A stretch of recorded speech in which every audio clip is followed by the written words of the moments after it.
महाभारत मानवता का सबसे भीषण युद्ध, जिसमें ना जाने इतने हजारों सैनिकों ने अपनी जान गंवाई। धर्म के लिए लड़े गए इस युद्ध में पूरी धरती खून से लथपथ हो गई थी। हर तरफ शरीर के कटे हुए अंग पड़े हुए थे और ये पता लगाना मुश्किल था कि वो टुकड़े इंसान के थे या किसी जानवर के। काशी की राजकुमारी अम्बा के शिखंडी बनने की कहानी तो आपने सुनी ही होगी। अम्बा ने पितामह भीष्म से बदला लेने के लिए कड़ी तपस्या की और भगवान शिव के वरदान से उनका अगला जन्म शिखंडी के रूप में हुआ। शिखंडी ही महाभारत के युद्ध में भीष्म पितामह की मृत्यु का कारण बने। लेकिन अम्बा की बहनें अंबिका और अम्बालिका से जुड़ी एक ऐसी कहानी है जो शायद ज्यादा लोग नहीं जानते।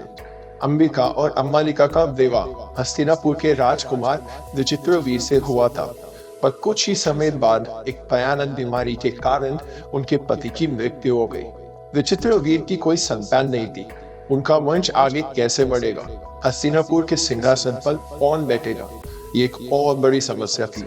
इसका समाधान निकालने के लिए विचित्रवीर की माता सत्यवती ने अपने विवाह से पहले जन्मे बेटे ऋषि वेद व्यास को बुलाया। उन्होंने अंबिका और अम्बालिका को आदेश दिया कि वो ऋषि वेद व्यास के पास जाएं। उन्हें कठिन व्रत करने होंगे और ऋषि की योग माया से वो अपनी संतानों को जन्म देंगी, हस्तिनापुर के वारिस को जन्म देंगी। दोनों बहनें डर गई और इसका असर उन दोनों के बच्चों पर पड़ा।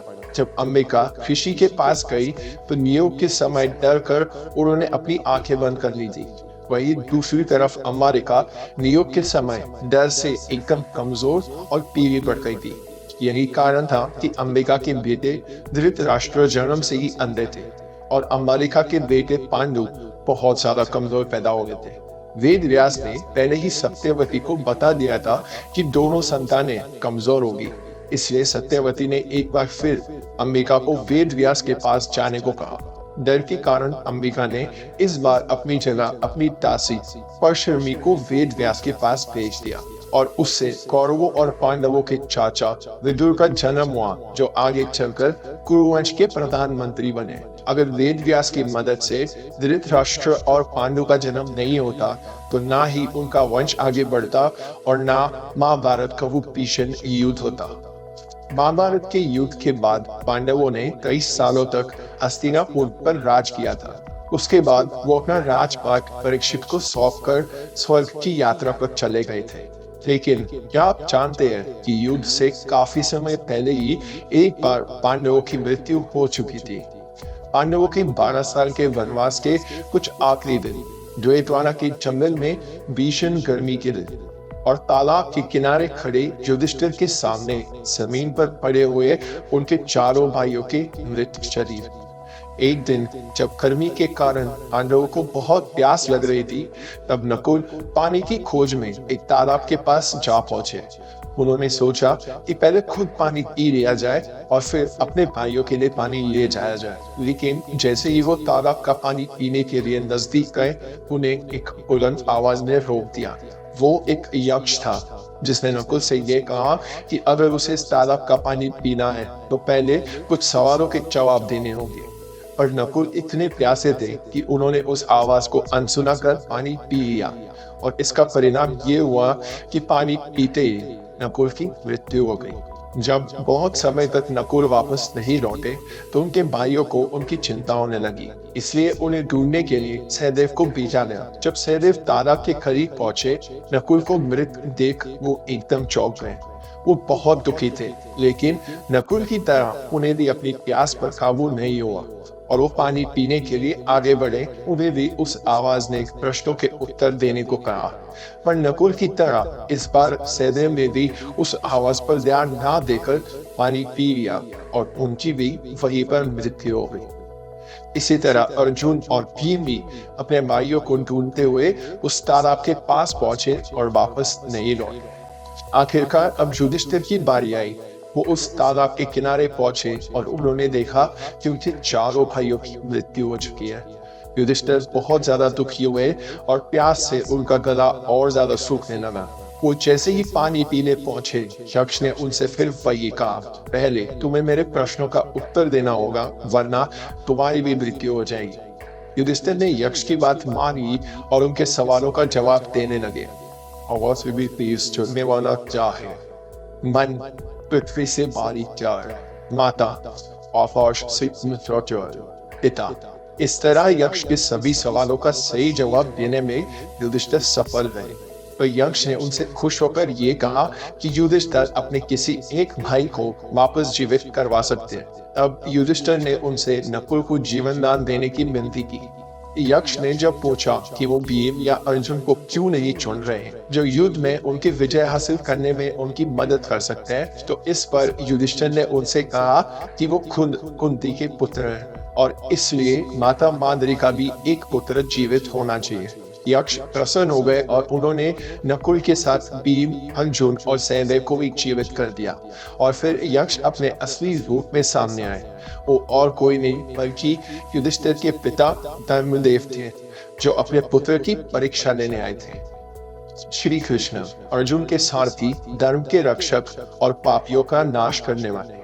पर एक व्यक्ति ऐसा भी था जिसके पापों को, अपमानों को श्री कृष्ण नजरअंदाज कर देते थे। जब युधिष्ठिर ने इंद्रप्रस्थ में राजसूय यज्ञ का आयोजन किया तो पितामह भीष्म ने श्री कृष्ण को मुख्य अतिथि बनाया था। उनका ये फैसला चेदी के राजा शिशुपाल को मंजूर नहीं था। शिशुपाल ने भीष्म और पांडवों का अपमान करना शुरू कर दिया और श्री कृष्ण को भी बहुत खरी खोटी सुनाई, लेकिन श्री कृष्ण ने इस अपमान का कोई जवाब नहीं दिया क्योंकि वो एक वादे से बंधे हुए थे। वो वादा क्या था? दरअसल शिशुपाल श्री कृष्ण की बुआ के बेटे थे। जब शिशुपाल का जन्म हुआ उनका रूप साधारण नहीं था। उनकी 3 आंखें थी और 4 हाथ थे और साथ ही एक ऐसी भविष्यवाणी हुई थी कि शिशुपाल का रूप उस दिन साधारण हो जाएगा जिस दिन वो अपना वध करने वाले की गोद में बैठेंगे। ये बात से श्री कृष्ण की बुआ बहुत ज्यादा परेशान थी।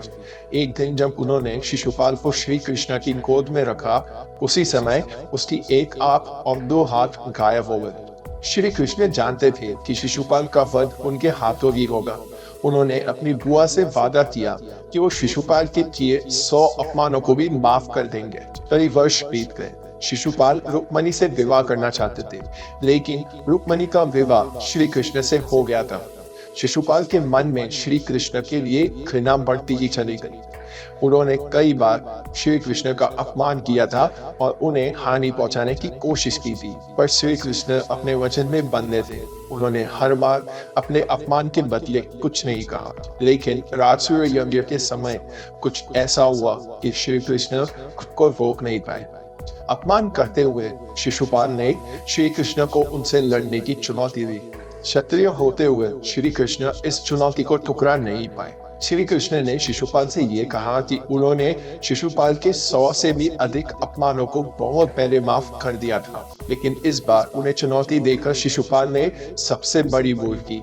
समय आ गया था कि श्री कृष्ण शिशुपाल जैसे अधर्मी का नाश करे और इसलिए उन्होंने अपने सुदर्शन चक्र को घुमाकर शिशुपाल का वध कर दिया था।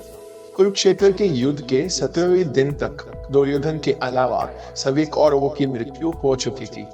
गांधारी अपने 99 बेटों की मौत पर बेहद दुखी थी और अब वो किसी भी तरह से दुर्योधन को बचाना चाहती थी। गांधारी ने कई सालों तक अपनी आंखों पर पट्टी बांध कर रखी थी। इसकी वजह से उन्हें कई अनोखी शक्तियां मिली थी और अब वो ये सारी शक्तियां अपने बेटे को देकर उसे अमर बनाना चाहती थी। इसलिए गांधारी ने अपनी आंखों की पट्टी को खोल अपनी आंखों से दुर्योधन को ये शक्तियां देने का निर्णय लिया।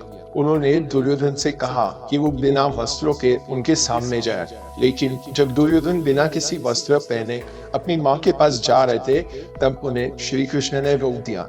उन्होंने दुर्योधन से कहा कि इस हालत में अपनी माँ के सामने जाना एक पाप माना जाएगा। दुर्योधन ने उनकी बात मान ली और पत्तों से अपनी कमर को ढककर अपनी माँ के पास गए। दुर्योधन जब गांधारी के सामने गए तब उनकी माँ ने अपनी आंखों की पट्टी खोल दी। उनकी आंखों में इतना तेज था, दुर्योधन का शरीर वज्र के समान बन गया जिसे किसी भी अस्त्र से चोट पहुंचाना मुश्किल था, सिवाय उन अंगों के जो ढके हुए थे। अगले दिन गदा युद्ध के दौरान भीम ने दुर्योधन के उन्हीं अंगों पर वार करके उसका वध किया था।